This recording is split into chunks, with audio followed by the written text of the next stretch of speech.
Tumahimik yung mga nagpupush. Ang point ko lang, nakakabudol kasi yung title. Nakakabudol yung title nung bill. Preventing Teenage Pregnancy. Meron pa bang... Okay, sir, other issue na tayo. What is your stand on the Senate Bill 1979 o yung Prevention of Adolescents Pregnancy Act at dun po sa Comprehensive Sexual Education Program ng DepEd? Do you support that bill and the DepEd Department Order on Comprehensive Sexual Education? Kasi yung grupo ni former Chief Justice Sereno nag-express ng concern and opposition doon sa SB 1979 at gayon din po doon sa Department Order ng DepEd tungkol nga sa Comprehensive Sexual Education. Obviously, the past 3 days, 4 days dito sa Senado, nakikita naman natin dito sa hallway yung mga iba't ibang grupo na talagang very passionate about their position on this particular measure. And for me as a legislator, one, let the legislative mill take its course, no? Yung legislation is a democratic process wherein we need to ensure that all, when I say all talaga, di ba? All affected sectors are consulted before passing any measure. Parang sounds familiar, parang 1-year anniversary natin ngayon.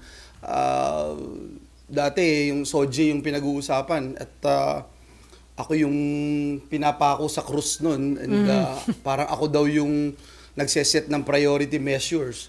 Nasa headline pa nung ilang media outlets yung statement ng kasamahan natin dito na sheer numbness. Hindi ko alam kung ako yung ako ba yung nagseset ng priority. So ito ba, ako kinu-question ko lang, priority measure ba ito?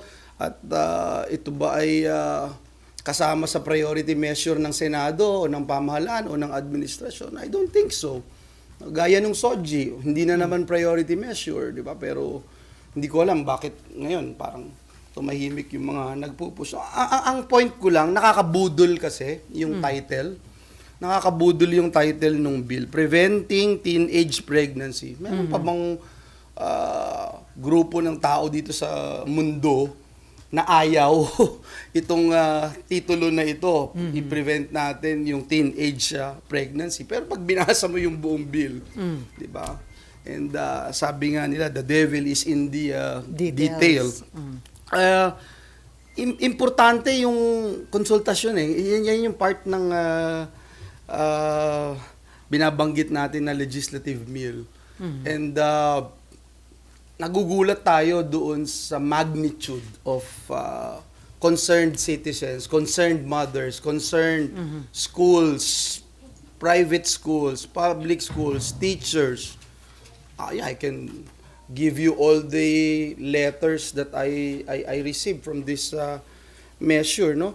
Nakaka-gimbal yung mga concerns, valid concerns ng iba't ibang grupo na ito ay radical, ito ay inappropriate at damaging to children, yung mga provision. Kasi nakakapangamba po, no? Gaya nung SOGI, again, let me go back dun sa SOGI issues before, no? Sige, anti-discrimination, pero parang prelude to same-sex marriage. Ito, parang prelude din to abortion. I heard this from CJ Serena. I have never got a chance to sit down with her and talk to her about this, no? But I heard from her yung mga sinasite mismo ng DepEd dito sa mga guidelines na pinupush nila ay nanggagaling sa isang grupo na ang advokasya ay illegalize ang abortion. So, tingnan natin sino ba yung mga nagtutulak nito. Sino ba yung nagtutulak nito? Anong grupo ba yung nagtutulak nito? Ano bang organisasyon yung nagtutulak ng panukalang ito? Let me give you an example. In section 6 of the bill, no? Yung Age and Development Appropriate Comprehensive Sexual Education. Una, adolescent sexuality. Gusto mo bang ituro ito? Lahat tayo, I think, yes. Pero tatanungin ko ang bawat isa sa atin din. Dapat ba talaga integrated itong katuruan na ito in all levels? Pati sa kindergarten, pati sa grade 1, pati sa grade 2? Tapos, ano yung specific na gusto nilang ituro? Halimbawa, teen dating, issue ng pornography, paggamit ng contraceptives, etc. Ngayon, saan daw ipapatupad itong pagtuturong ito? Public and private schools. Ano yung gagamiting guidelines? International standards. Ano ba yung sinasabi ng international standards? Puntahan natin yung WHO. WHO, 0 to 4-year-olds are to be taught early childhood masturbation. 4 to 6 years old are to be taught skills to talk about sexual matters. What feels good, quote unquote. 4 to 6 years old. 6 to 9 years old are to be taught about acceptable sex, ejaculation, enjoyment, and pleasure when touching one's own body. 6 to 9 years old. Sinong mga magulang ang hindi mag-aalala dito? 9 to 12 years old, again, WHO po ito, are to be taught the skills to make a conscious decision about whether to have sexual experiences or not, along with information about masturbation and orgasm.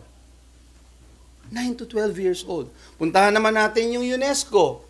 Kasama din yun yung UNESCO. Sa UNESCO, sa 12 to 14 years old, they have the right to make their own decisions about sexuality. Walang pakialam kahit sino. Walang say ang mga guro. Walang say ang school administration dito sa CSE delivery. Wala po.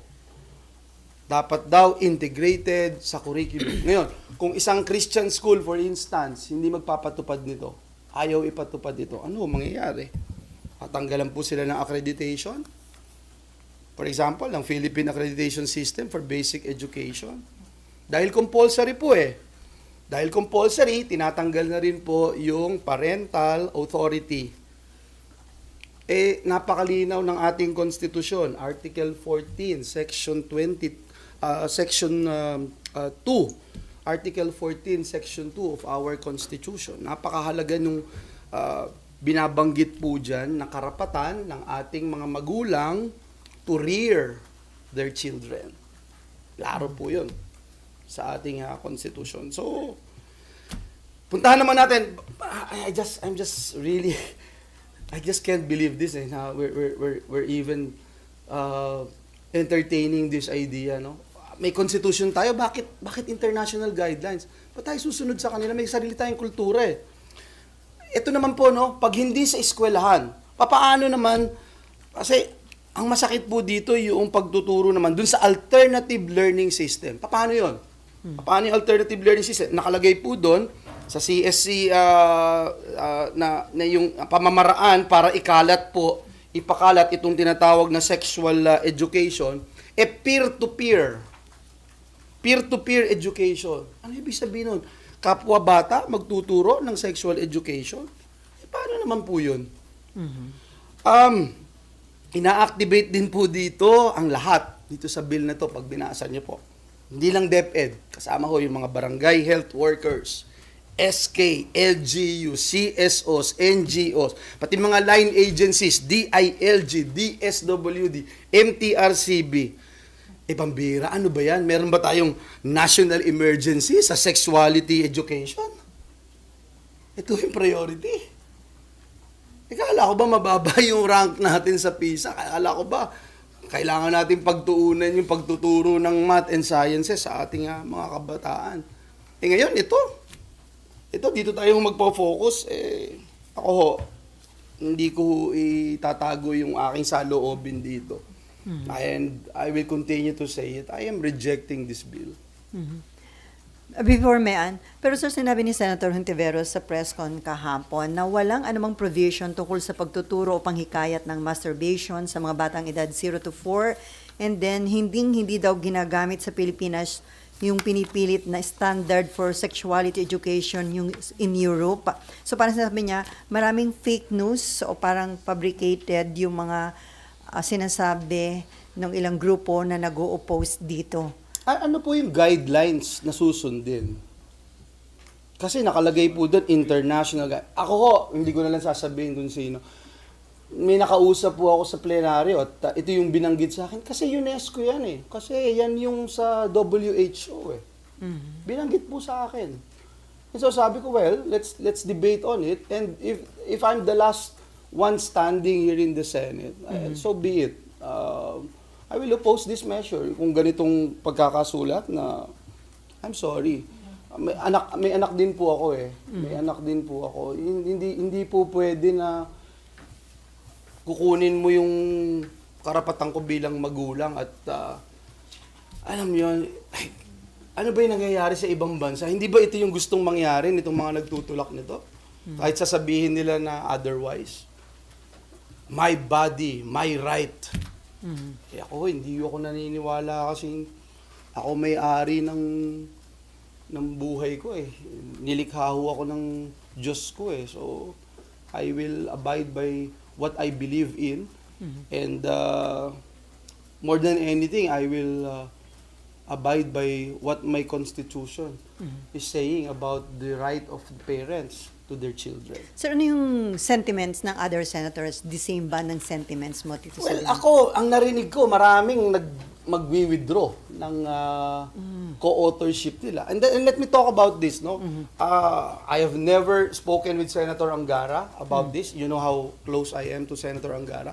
I don't think he is pushing for this measure. It just so happened that he is the chairperson of the Senate Committee on Finance. Ganun din naman po eh, pagka chairperson ka at kasama yung budget committee mo allocation. doon sa merong appropriation, ano po yan eh, component, then you become an author, no? Pero I don't think he is, in fact, I wanted to talk to him about it. I'm sure, I heard some of his pronouncements na walang ituturo na taliwas sa ating kultura at